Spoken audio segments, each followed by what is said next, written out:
Bismillahirrahmanirrahim. Assalamualaikum warahmatullahi wabarakatuh. Alhamdulillahi wa kafa. Wassalatu wassalamu ala nabiyyinal mustafa wa ala alihil azkiya wa ala ashabihil atqiya wa ala man ittaba'a hudahu ila yaumil jaza. Qala Allahu azza wa jalla, ya ayyuhalladzina amanu taqullaha haqqa tuqatih wa la tamutunna illa wa antum muslimun, amma ba'd. Bapak dan Ibu kaum muslimin dan muslimat yang semoga dirahmati dan dimuliakan Allah Subhanahu wa taala. Alhamdulillah, kita memuji dan bersyukur kepada Allah Subhanahu wa taala atas segala nikmat dan karunia yang Allah berikan kepada kita. Terutama yang paling penting adalah nikmat yang berkaitan dengan agama kita. Nikmat yang berkaitan dengan akhirat kita. Karena kalau nikmat dunia, orang kafir juga banyak yang dapat. Ahli maksiat juga banyak yang diberikan nikmat dunia. Tapi kan kita tidak hanya menginginkan nikmat atau kebaikan dunia saja. Kita selain mengharapkan kebaikan dunia, kita juga mengharapkan kebaikan akhirat. Ada loh Bapak Ibu, orang-orang yang hanya memikirkan kebaikan dunia saja. Dan Allah sebutkan dalam surat Al-Baqarah, wa minan nas may yaqulu rabbana atina fid dunya wa ma lahu fil akhirati min khalaq. Saya kira hafal semua gitu. Hafalnya yang berikutnya, wa minhum man yaqulu rabbana atina fid dunya hasanah wa fil akhirati hasanah wa qina adzabannar. Yang kedua baru Bapak Ibu hafal. Di antara manusia, itu juz kedua ya. Di antara manusia ada yang berdoa mengatakan, wahai Rabb kami, berikan kami kebaikan di dunia. Dan pikiran mereka dunia itu saja yang mereka pikirkan. Mereka nggak memikirkan akhirat, sehingga mereka tidak dapat apa-apa di akhirat nanti. Ini orang-orang yang salah. Ya, sifat orang-orang kafir yang tidak beriman kepada hari akhir begitu. Adapun orang yang beriman adalah mereka yang dalam doanya itu Rabbana atina fid dunya hasanah. Wahai Rabb kami, berikan kami kebaikan di dunia. Kebaikan di mana? Dunia. Maka jangan lupakan dunia ini. Walatan sanasibaka minad dunya. Jangan lupakan bagianmu dari dunia. Dunia itu penting.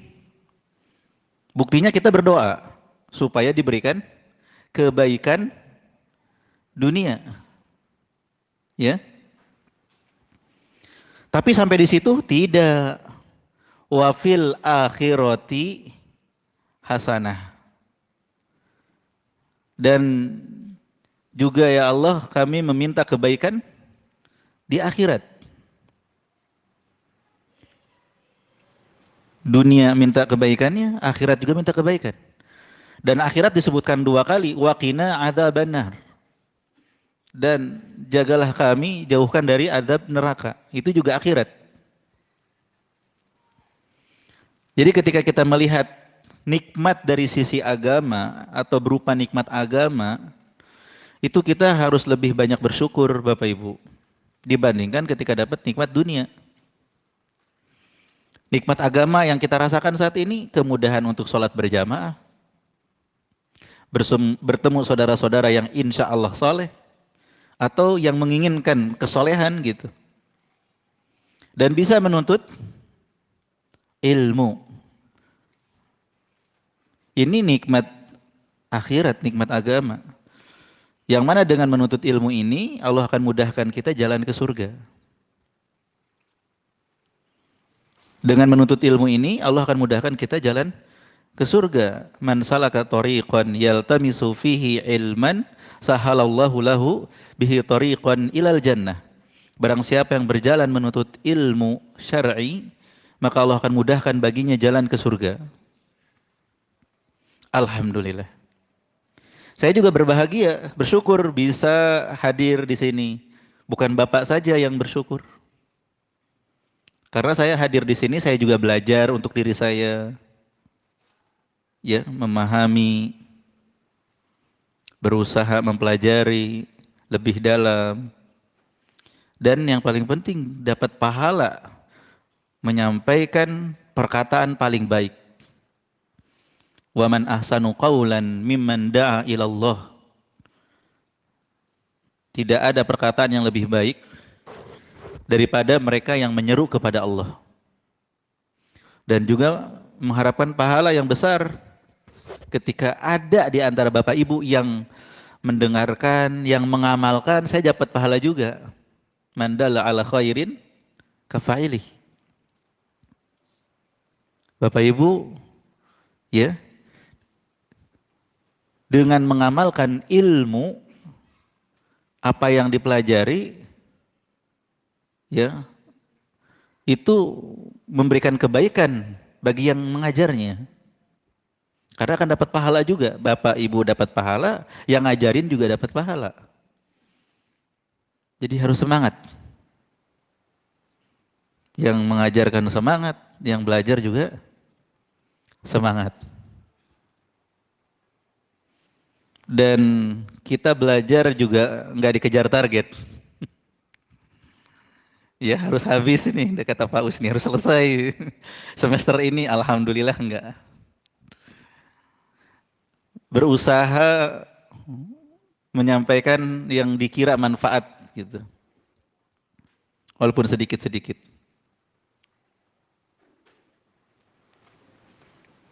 Ya. Di kesempatan ini saya ingin mengingatkan sebelum masuk ke hadis yang 359. Hadis ke-57. Tentang hamilil Quran.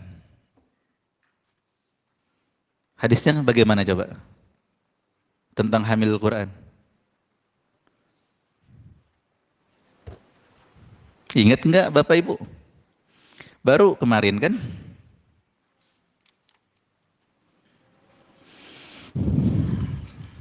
Judulnya masih memuliakan orang tua, tapi disinggung di situ.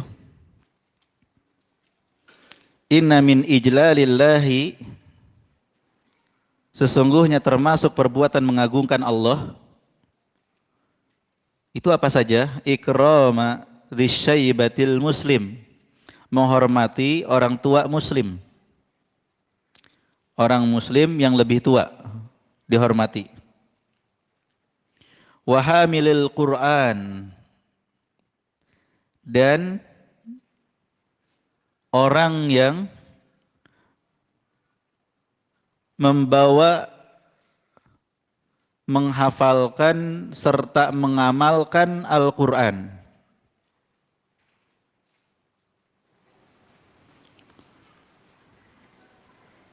Yang mana pembawa Al-Quran tersebut tidak gulu, juga tidak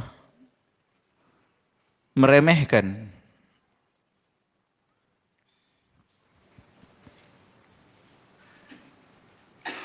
Kalau diterjemahkan kan tanpa berlebih-lebihan kepadanya.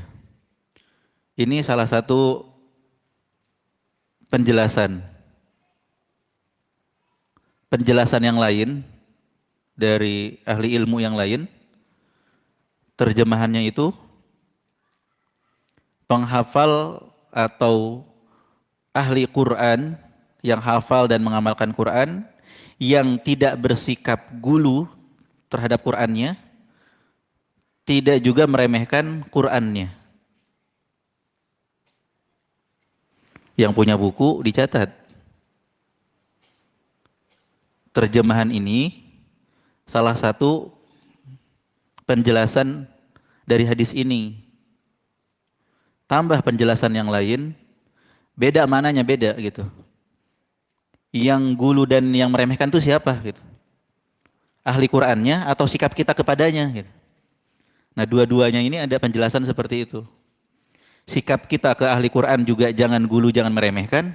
Sikap ahli Qurannya terhadap Qurannya itu sendiri jangan gulu, jangan meremehkan. Wa ikrama dzis sultani al-muqsit. Dan juga termasuk pengagungan Allah adalah menghormati penguasa yang adil. Nah, yang ingin saya murojaah atau tekankan adalah hamilul Quran. Karena di sini khususnya masjid yang mulia ini insya Allah juga menjadi sumber Quran. Ya, banyak orang belajar Al-Quran di sini. Apa yang dimaksud hamilul Quran? Apakah para penghafal Quran saja mereka disebut hamilul Quran?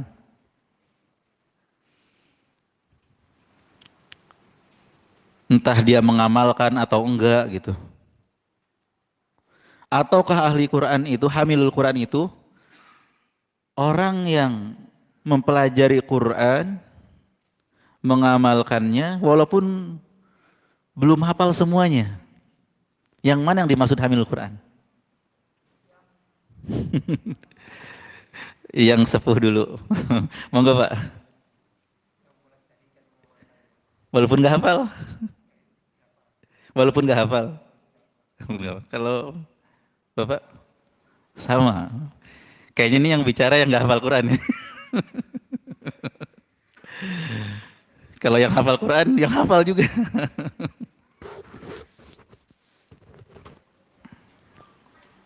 Jadi Syekh Abdul Razak hafizahullah, ya dalam syarah Adabul Mufrad, bisa diakses di YouTube ya ada. Ya beliau menyampaikan jangan terkecoh dengan hafalan Quran. Ini bukan untuk mengendorkan semangat menghafal, bukan. Tetapi meluruskan sebagian orang mengira kalau sudah hafal Al-Quran selesai urusan. Padahal yang menjadi patokan itu bukan dia hafal Quran 30 juznya, bukan. Tapi bagaimana dia itu menjaga Al-Quran, mempelajarinya, memahaminya, dan mengamalkannya.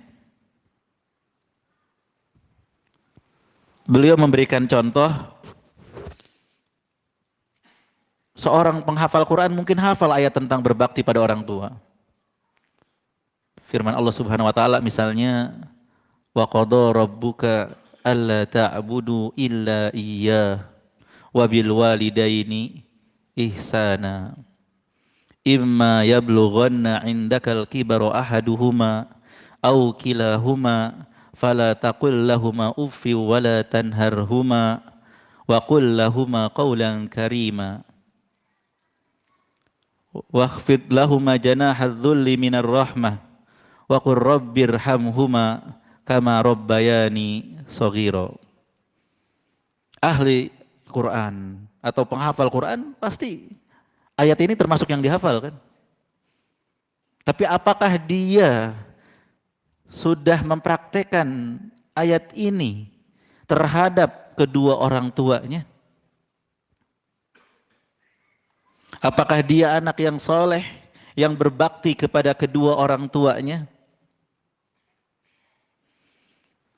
Jika dia kurang berbakti atau bahkan tidak berbakti, naudzubillah, durhaka sama orang tuanya, walaupun dia hafal Quran, dia bukan ahli Quran.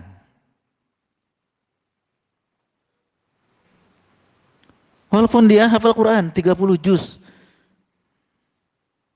tapi dia mengabaikan ayat Al-Quran yang dia baca, yang dia hafal, yang memerintahkan dia untuk berbakti kepada kedua orang tuanya.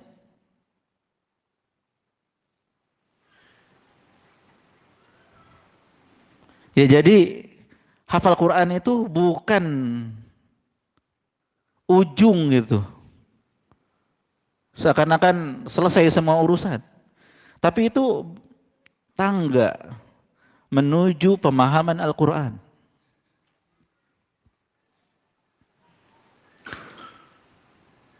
Sebagian kita kalau sudah hafal Quran langsung diustadkan. Betul apa betul? Padahal belum tentu pemahamannya itu benar terhadap ayat-ayat Al-Quran yang dihafal.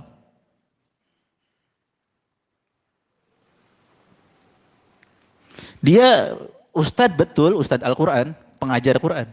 Tetapi bukan pengajar segala hal. Gitu. Masih banyak ilmu yang harus dia pelajari. Itu baru tangga. Maka sangat disayangkan orang yang sudah hafal Quran terus berkecimpung dengan Quran seakan-akan gak melirik ilmu-ilmu yang lain gitu. Yang terbaik bagi dia adalah belajar ilmu syar'i. Setelah itu dia sudah pegang alatnya, pegang kuncinya, perkuat pemahaman Quran dengan ilmu syar'i.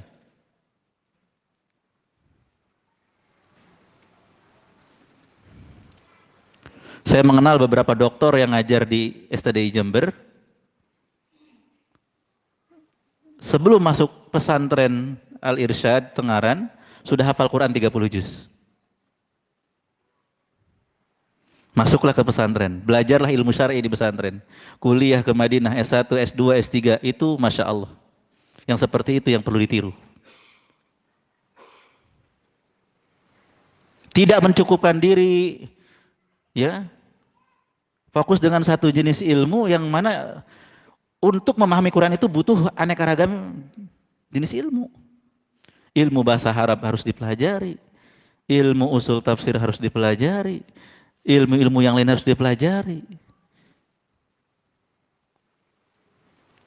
Jadi hamilul Quran yang mempelajari bacaannya, kemudian setelah bacanya benar, berusaha menjaganya, walaupun satu ayat, dua ayat, dan berusaha mempelajarinya. Ini dipelajari gitu. Kajian tafsir alhamdulillah banyak.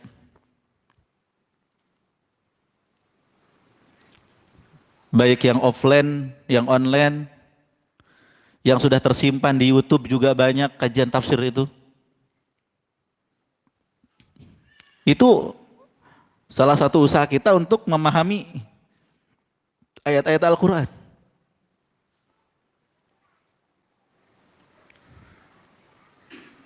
Dimulailah dari juz amma.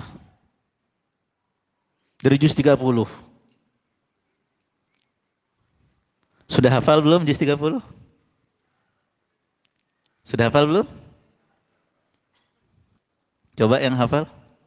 Selain ustadznya ya. Kalau ustadznya jangan. Ustadz pasti hafal. Yang selain ustadz. Selain pengajar Quran maksudnya.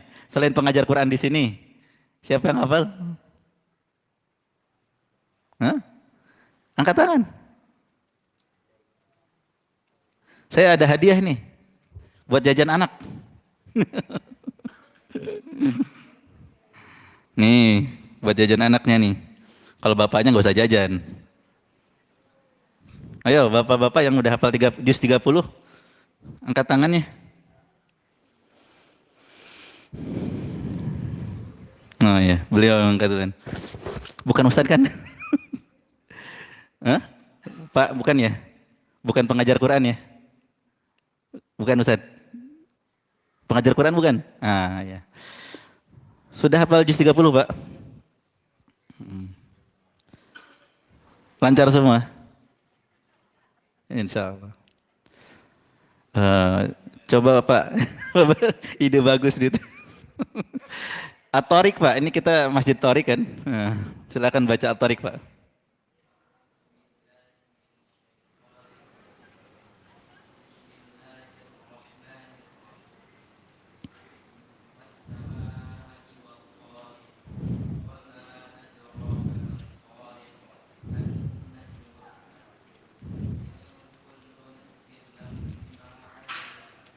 Hasbuk, cukup.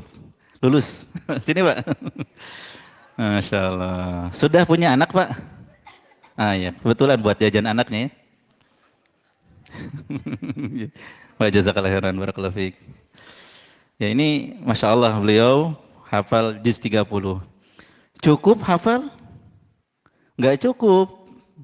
Selanjutnya harus belajar tafsirnya juz 30 itu. Iya. Banyak rekaman-rekaman tafsir juz 30.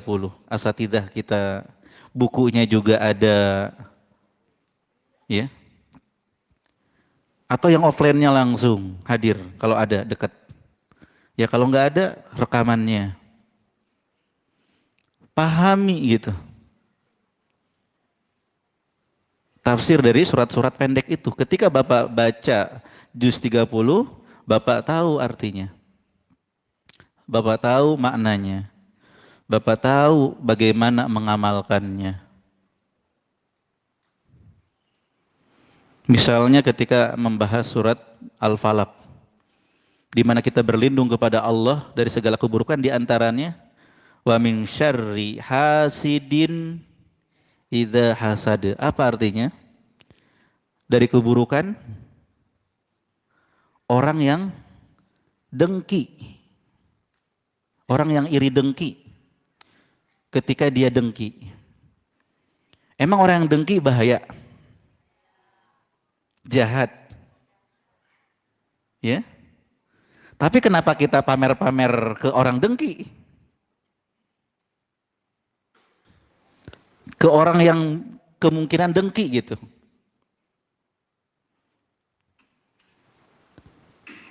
Di nomor kontak kita itu kan ada yang baik, ada yang julid, ada yang segala macam.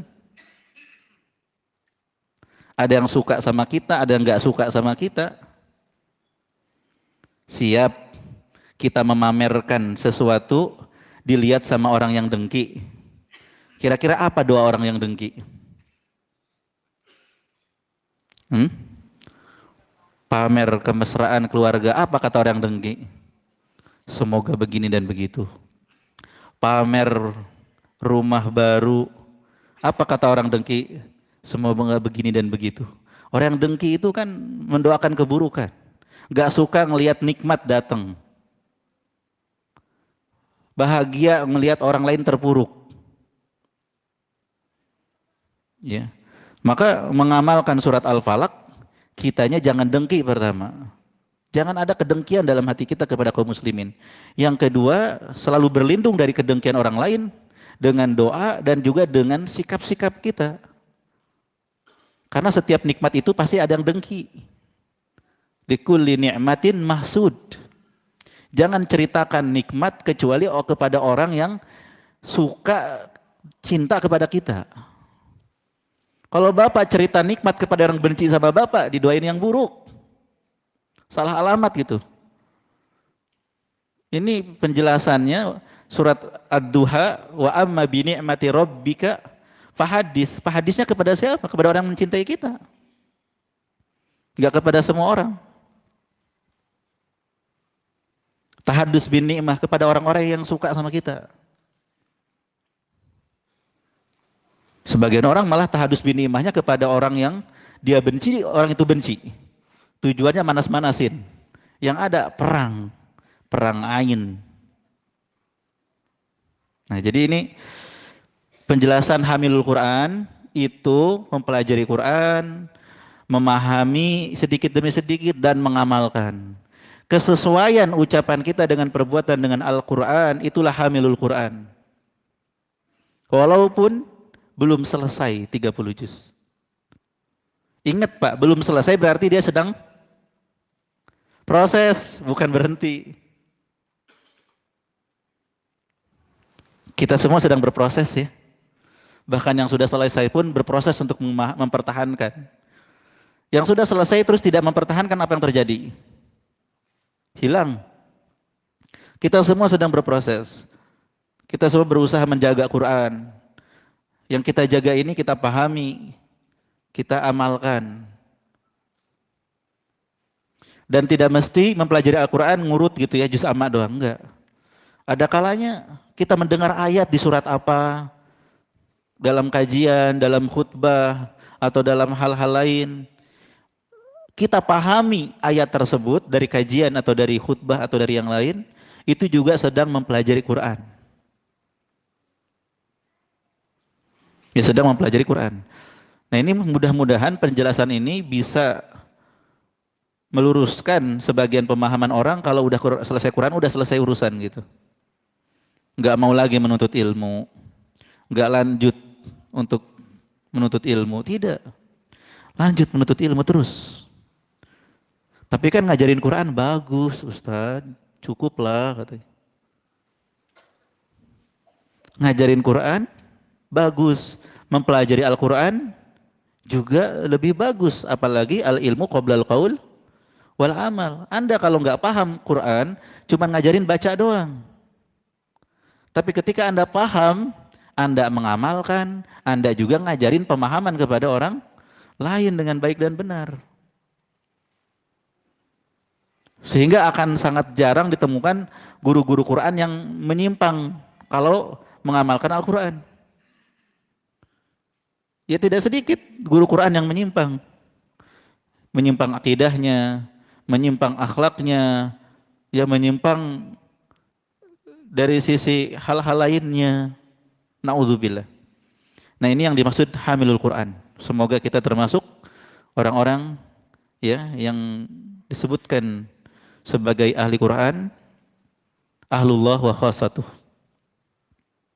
Nah, baik selanjutnya hadis 359.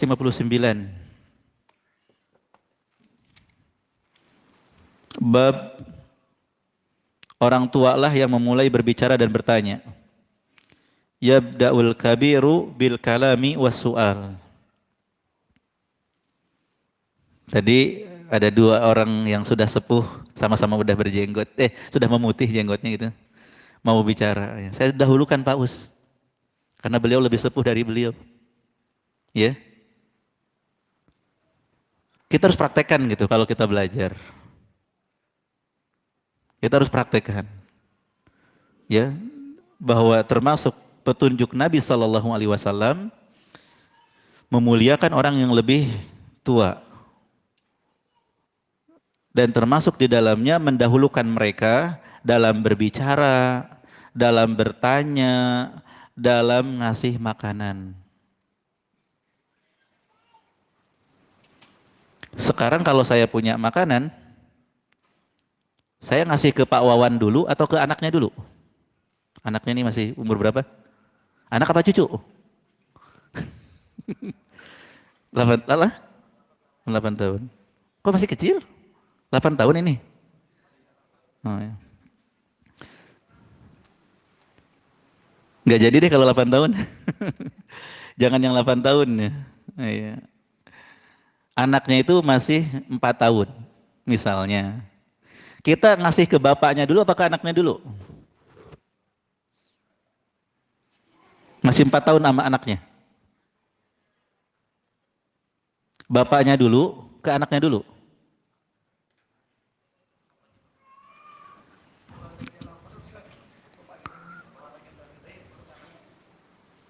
Kalau anaknya udah gede baru ke anaknya.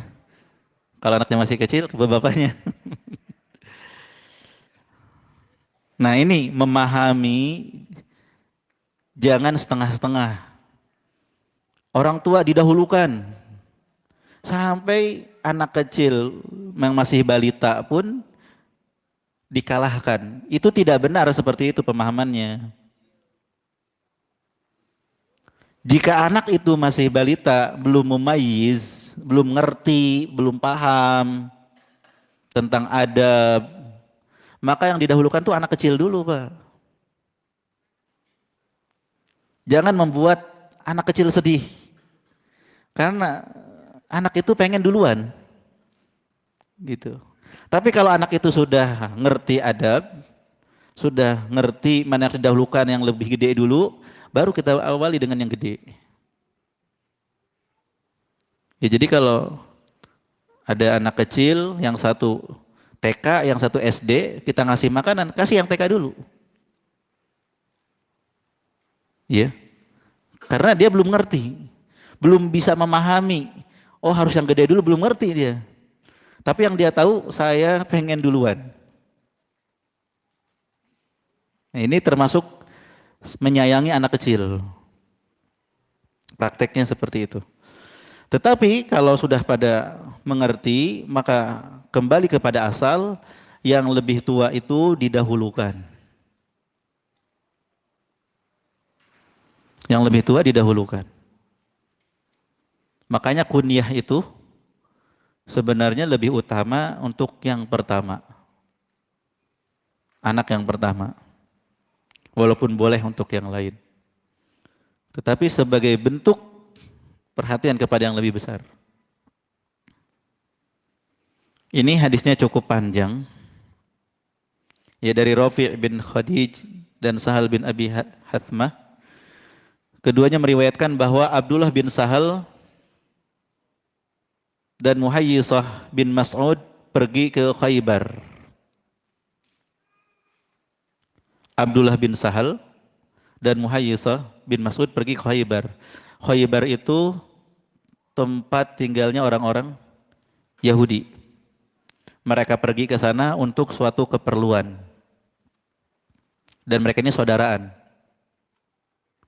Ya. Disebutkan mereka ini sepupuan.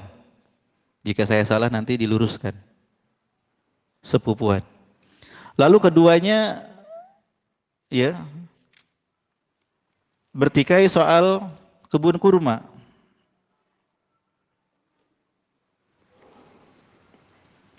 Ini bertikai di sini penerjemah mungkin dari penjelasan kitab lain atau dari mana Allahu alam. Tetapi dari penjelasan yang saya ketahui bahwa keduanya itu berpisah. Fatafarraqa ya fin nakhli, mereka berpisah pada urusan masing-masing. Yang satu dengan urusannya, yang satu dengan urusannya. Ngurusin kurma di Khaybar. Saya nggak berani nyalahin dulu, takutnya penerjemah baca penjelasan syarah dari yang lain.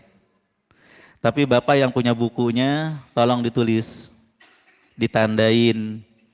Lalu keduanya berpisah pada urusan masing-masing yang berkaitan dengan kebun kurma mereka. Iya. Yeah. Tapi sedikit yang bawa buku sih ya. Penting Pak kalau punya terjemahan itu Bapak bawa, terus koreksian-koreksian itu dikasih tanda gitu. Jangan mengandalkan terjemahan. Ya.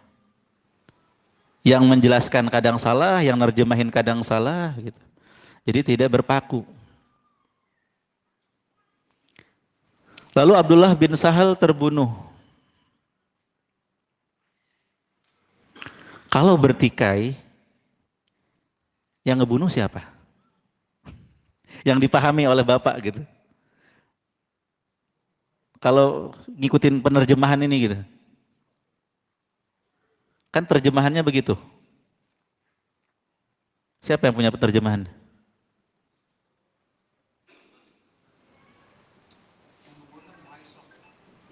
Terjemahannya begitu. Iya, tinggal terjemahannya bagaimana coba. Lalu keduanya?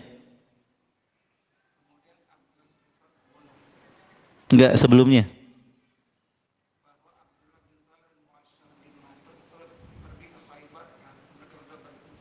Nah, ini bagus terjemahannya nih. Ber berpencar. Yang terjemahan ini nih, Gria Ilmu itu Bapak ya? Terjemahannya apa? Coba baca. Ah, bagus itu terjemahannya. Berarti ini yang di sini nih, yang Gria Ilmu yang perlu dicatat. Itu sama. Sama juga. Cetakannya. Ya, cetakannya beda berarti. Di sini lalu keduanya bertikai. Nah, yang benar adalah yang berpencar, berpisah menuju urusan masing-masing. Ya, barangkali ada yang punya catatan apa seperti ini. Ini saya lihat cetakan berapa nih? Cetakan ke-26 2023. Bapak berapa?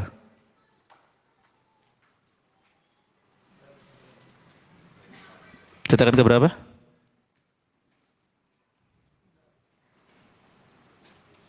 Ini ke-26. Di akhir Pak, di bawah.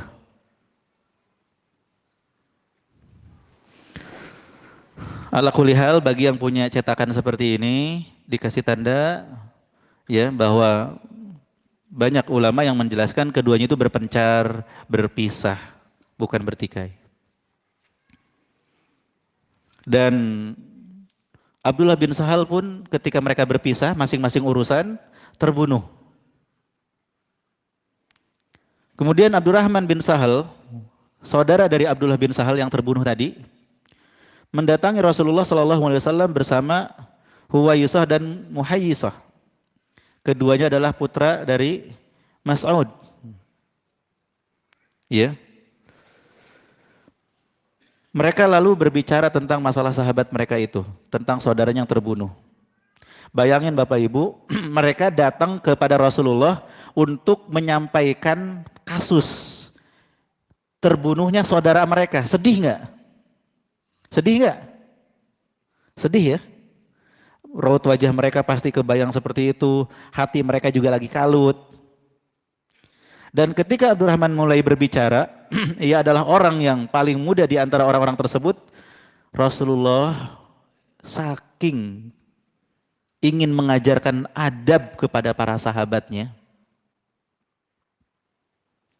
Ya, walaupun sahabat yang datang ini dalam kondisi ingin menuntut keadilan, membalas saudaranya yang terbunuh, sedih kehilangan saudaranya gitu.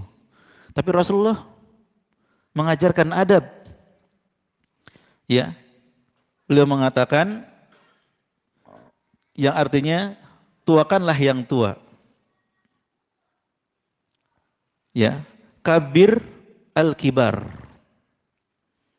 Dahulukan berbicara yang lebih tua di antara kalian. Ini pentingnya adab. Dalam permasalahan yang pelik, yang genting, yang menuntut darah, Rasulullah tetap memperhatikan, maaf dalam berbicara coba yang lebih tua dulu yang berbicara. Bagaimana kalau permasalahan pembicaraan biasa?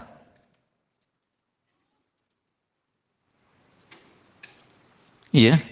Bagaimana kalau pembicaraan itu macam pembicaraan biasa yang bukan kondisi orang mati gitu? Maka lebih didahulukan orang tua tentunya.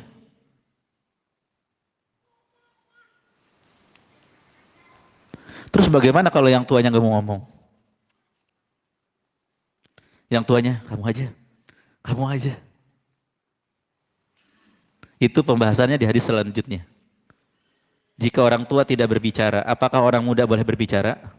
Itu pembahasan di hadis selanjutnya. Tapi fokus kita di sini adalah bagaimana Rasulullah SAW mengajarkan adab kepada para sahabatnya, hendaknya memuliakan yang lebih tua, dalam berbicara juga tolong biarkan yang lebih tua berbicara lebih dulu. Jadi mohon maaf, mungkin saya juga sama berbicara di depan orang yang lebih tua. Kadang-kadang ya, nggak merasa atau nggak sengaja atau mungkin sengaja, kita perbaiki sama-sama. Baik di majelis offline maupun di majelis online,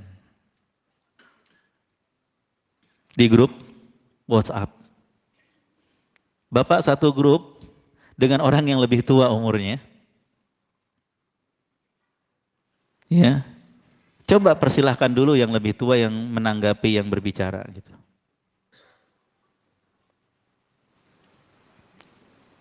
Kecuali yang sudah tuanya ini tidak mau berbicara, tidak mau tampil, ya silahkan, kata yang sudah tuanya ini. Barulah boleh kita berbicara setelah itu.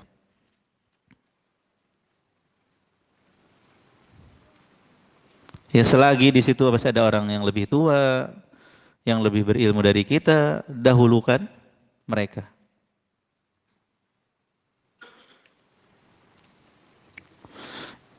Yahya berkata, hendaklah menguasakan pembicaraan kepada orang yang tua. Ini perawi, ya.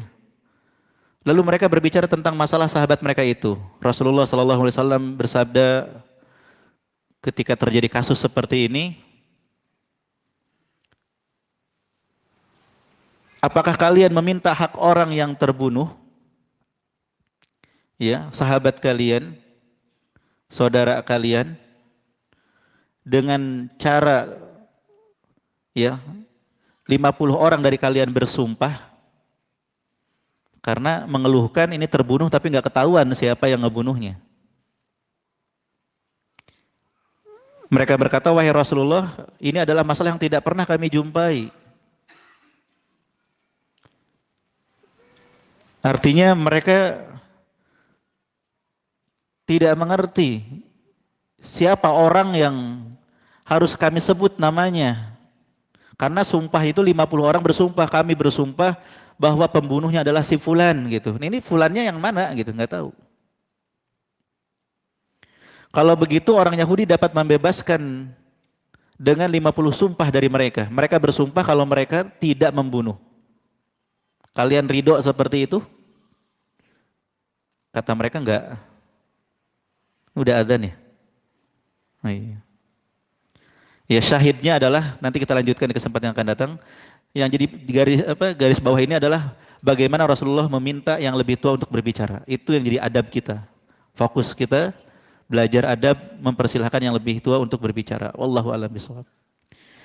Bapak Ibu kaum muslimin dan muslimat yang semoga dirahmati dan dimuliakan Allah, insya Allah kita lanjutkan di kesempatan yang akan datang. Semoga kajian kita bermanfaat. Terima kasih atas perhatiannya, mohon maaf atas kekurangannya.